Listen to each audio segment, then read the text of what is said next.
Hey guys, Gabe Suarez here, Suarez Tactics. So, in the video that I did on slide mounted decocking levers, I misspoke. Okay, I said I didn't have a Beretta 92. And, you know, I kept thinking, I think I do. You know, I just didn't have any in the safes I've got here in the training room. So I started looking elsewhere, and you know, I've got a couple of storage boxes from the old days that have, you know, a bunch of police memorabilia, and then some of my stuff from my international travels and whatnot. And, you know, I started looking through those, found some really interesting stuff there I forgot I had, but I found this guy right here, Beretta 92F, okay? Now, the history of this particular gun is interesting. This was owned by SoCal motor officer, you know, and he carried it during the riots and everything else. So it's got a bit of a storied history. And you know, he had to lay down his bike once, and you know, it kind of damaged the frame and the grips and stuff like that. So, you know, it was his personal gun, so he just retired it, threw it in his safe, and then he went and got something else, you know, because LAPD was changing guns a lot in that point. I don't remember exactly what he went to, but it's not really relevant.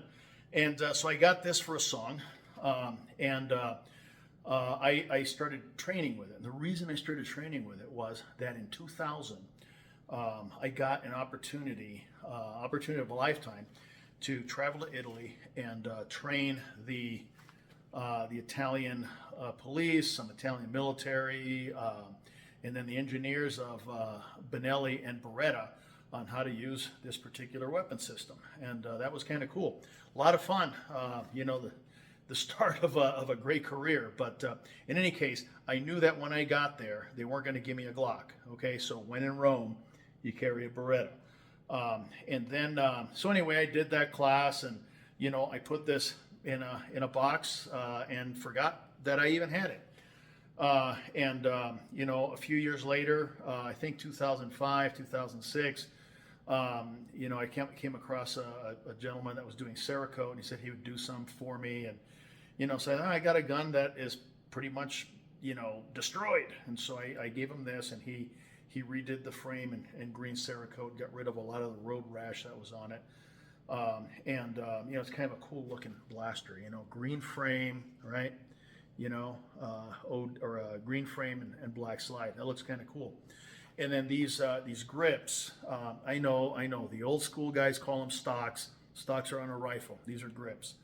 You know, I got these as a gift from our late brother-in-arms, John Chambers. So, you know, this is it's a kind of a, you know, a great piece of Suarez history right here. A lot of memories and so on with this particular pistol. But in any case, I want to do a brief video on the Beretta 92 and how to use it. Okay, so first thing, how to do a weapons check on it. Okay, so I like the way that LAPD taught this. I wasn't LAPD, but LAPD ran a lot of Berettas. Okay, so they use these two fingers and their thumb. The thumb presses on the back of the tang. These two fingers depress the decocking levers, and then you pinch open the slide. And yeah, this one's loaded like all of my pistols are. Okay, so that's what you get. And then as soon as you're done doing that, you let it go and you shoot the marble with your thumb, just like you do on the DA Smith & Wessons. Okay, anytime that you decock, it's a two-step process. 1, 2, 1, 2. Anytime you touch the slide, in the event that you have a mishap and this device gets engaged, boom, shoot the marble and disengage it back to its off position. Okay, now before I go on with that, the next step obviously is extract the magazine. You look at the witness holes, you look at the topmost magazine, or topmost round in the magazine. Okay, make sure that you're good to go. Put this back on board, and off you go to save humanity from the evil Martians. Okay, unloading is very simple. All right, again, the LAPD process here. Okay, it's loaded, back off, magazine comes out, I like to catch the round in my hand. I've been doing it for, you know, half a century, and it's not a big deal. I don't like having my street rounds hit the ground, okay? So if you're a first world human being, you can do this in a way that you're not going to get injured. That's my opinion. If you don't like it, that's too bad. Okay, so now we're unloaded. All right, now I want to talk about this decocking lever / safety. When this weapon first came out, there were pundits, and this is the era of the gun magazine, that this would get people killed because they would leave this in a downward position, and you know, because they wouldn't be able to fire the weapon, right? Okay, just like the Smith & Wesson 59 series that predated it. Now, I've been doing this for a very, very long time. I have done a lot of research on things that I find maybe a little unbelievable, okay? I am not aware of a single event where this has been left down by an operator and he's gone into battle and it has cost him his or her life, okay? I'm not aware of any. I'm not saying it hasn't happened. I'm not aware of any. So I think this is a grossly overblown issue with people that are trying to find fault with a Beretta system, okay? Nonetheless, anytime that you have to decock, it's a 1-2 process, okay? So here, 1-2. And anytime this hand touches the slide, in the event that you inadvertently engage it without even looking, it is a default option or a default action.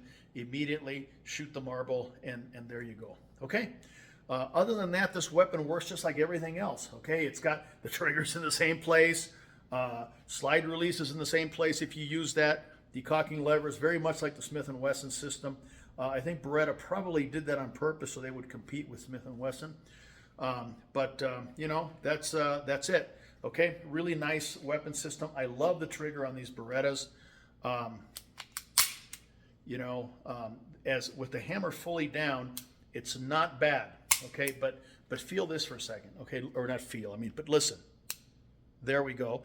That's the half cog notch, and then you have the trigger travel back there. Okay, so what I teach is once you have finished the fight, you've decocked, and now you're going to go back to the holster.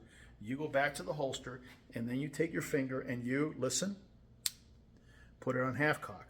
What that does is it shortens the trigger travel considerably, okay, by about, well, let's see here. Okay, so there's, well, what am I doing? There we go. Okay, so there's the trigger travel, okay, and if we go to half cock, notice that it removes about maybe a 1/4 inch or more of travel, so you have less leverage that you have to effect on this trigger in order to make the weapon fire. And it's perfectly safe. It's not going to go off if you drop it or any of those things that the YouTube crowd tells you will happen, okay? So I like carrying on half cock. Gives you an easier trigger, and so on. Now, cocking the trigger for preemptive use, just like any other system, the hammer is right there. The thumb hits it on the way out, and then you are now in single action. You solve the problem, and then when you are done, 1-2, and back in the holster. Okay, very simple. Great system, great pistol. You know, I prefer this to SIG actually. SIG triggers, you can tune them, but man, it's hard.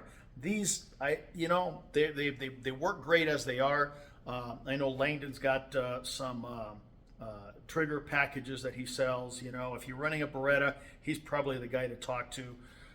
The reason I didn't choose this when I was beginning to get into my studies on double action is because it's difficult to put an optic on this.